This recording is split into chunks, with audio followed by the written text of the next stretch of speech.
Shalom, saya Catherine Pasaribu dengan NIM 20716500092, Prodi Ilmu Komunikasi 2020, mata kuliah Komunikasi Antar Pribadi. Pada kesempatan kali ini, saya akan menjabarkan materi mengenai self-disclosure. Sebelum memasuki materi tersebut, kita akan melihat terlebih dahulu mengenai kisah Sasti. Beberapa waktu lalu, teman prianya mencium pipinya. Sasti sangat marah, malu, dan merasa sangat terhina. Tidak sepatutnya tindakan itu dilakukan teman prianya. Setelah peristiwa itu, Sasti merasa sangat benci pada pria tadi. Pengalaman Sasti ini sudah disimpannya tanpa bercerita kepada siapapun. Akan tetapi, lama-lama dia tidak tahan untuk menyimpan rahasia ini. Akhirnya pada seorang sahabat yang sangat ia percayai, yang menceritakan pengalamannya tersebut. Temannya itu mau mendengarkan curahan hati Sasti. Ia tidak menjauhi atau memusuhi Sasti. Peristiwa itu bahkan dinilai oleh keduanya sebagai bentuk pelecehan terhadap perempuan. Kisah Sasti tersebut mengilustrasikan bagaimana self-disclosure berlangsung dalam kehidupan kita sehari-hari, dengan suasana yang akrab dan di antara pihak-pihak yang berkomunikasi saling mempengaruhi, maka self-disclosure lebih banyak terjadi dalam konteks komunikasi antar pribadi dibandingkan dengan konteks-konteks komunikasi lainnya. Jadi, self-disclosure adalah memberikan informasi tentang diri kita. Menurut Joseph A. DeVito, terdapat beberapa fungsi self-disclosure. Yang pertama, pengetahuan tentang diri. Seperti saat kita membangun dan membaca konsep diri yang membutuhkan orang lain, begitu juga halnya saat kita berusaha memahami diri kita. Dengan melakukan self-disclosure, kita bisa memahami diri kita secara lebih baik atau memandang diri kita dengan perspektif yang baru. Kedua, kemampuan mengatasi masalah. Pada kisah Sasti sebelumnya, self-disclosure yang dilakukan memberi manfaat meningkatkan kemampuannya dalam mengatasi masalah yang dihadapinya, yaitu rasa bersalah sekaligus rasa malu dan benci terhadap orang yang berbuat salah terhadap Sasti. Ketiga, pelepasan energi. Masih dari kisah Sasti, Sasti lama-lama tidak tahan menghabiskan energi untuk menyimpan rahasianya. Sasti melakukan self-disclosure sehingga energi yang biasa digunakan untuk menyimpan rahasia itu dipergunakan untuk hal lain yang dipandang akan lebih bermanfaat bagi kehidupan Sasti. Keempat, meningkatkan efektivitas komunikasi. Dengan self-disclosure, membuat orang lain lebih memahami diri kita dan kita pun lebih memahami orang lain. Kondisi yang saling memahami diri lawan komunikasi merupakan salah satu prasyarat untuk membangun efektivitas komunikasi. Kelima, membangun hubungan yang bermakna. Apabila dua orang yang berhubungan baik melakukan self-disclosure, keterbukaan, kejujuran, dan ketulusan akan bisa berhubungan di antara kedua orang itu tidak sekedar hubungan biasa, melainkan hubungan yang personal yang didasarkan atas kejujuran, ketulusan. Keenam, kesehatan psikologis. Dengan self-disclosure memungkinkan manusia bisa melepaskan diri dari himpitan beban psikologis. Stres atau depresi merupakan penyakit psikologis yang membutuhkan self-disclosure untuk menyembuhkannya. Mengapa manusia perlu melakukan self-disclosure? Menurut Tubbs dan Moss, self-disclosure itu dilakukan untuk membiarkan otentitas masuk ke dalam hubungan sosial kita.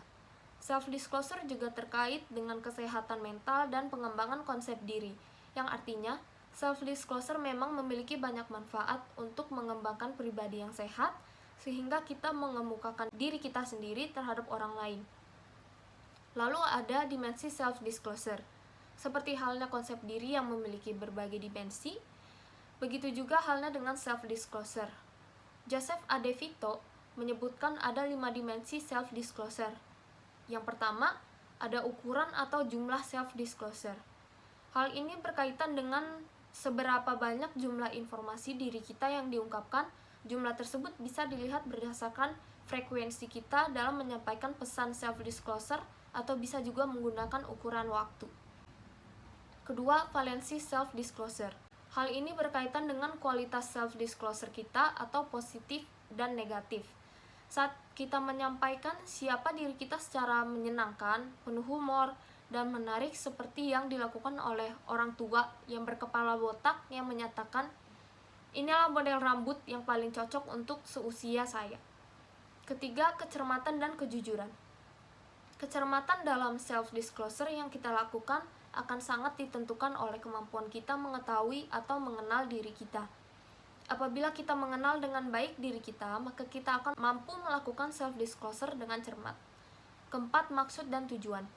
Dalam melakukan self-disclosure, salah satu hal yang kita pertimbangkan adalah maksud atau tujuannya. Tidak mungkin orang tiba-tiba menyatakan dirinya apabila tidak memiliki maksud dan tujuan tertentu. Kelima, keakraban.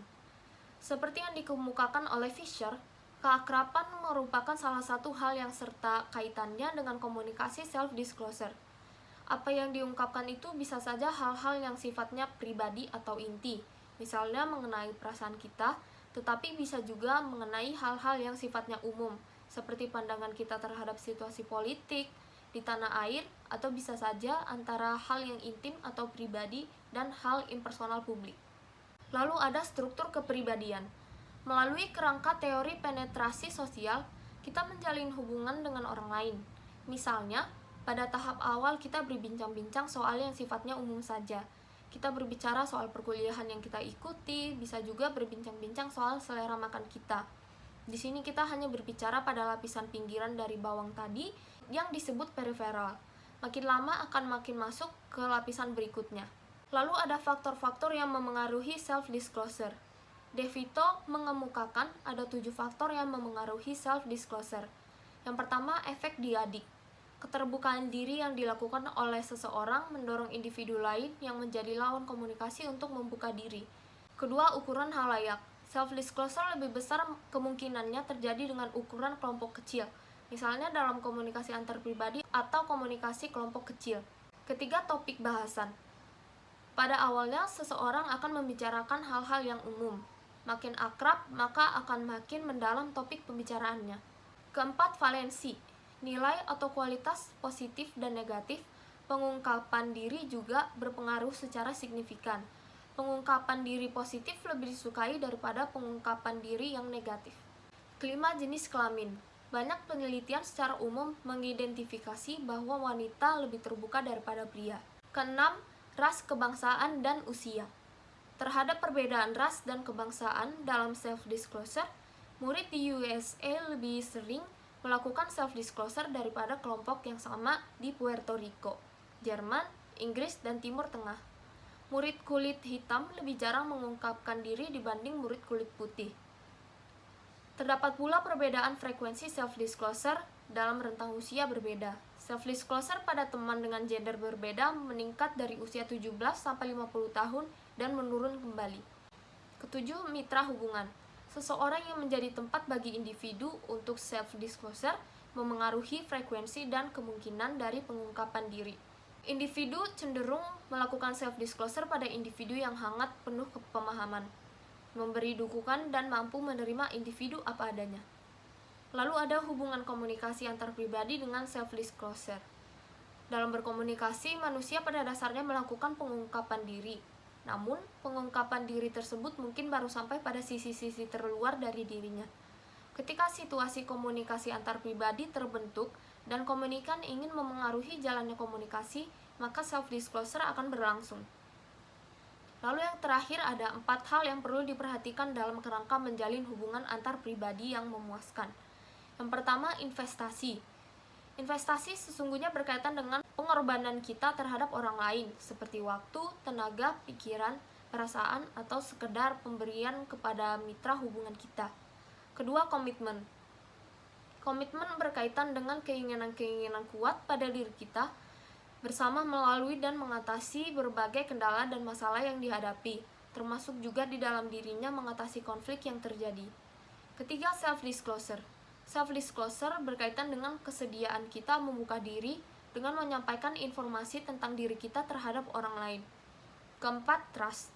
Kepercayaan diperlukan dalam menjalin hubungan antar pribadi untuk mendapatkan rasa percaya dari orang lain. Demikian materi self-disclosure yang bisa saya sampaikan. Kurang lebihnya mohon maaf dan terima kasih.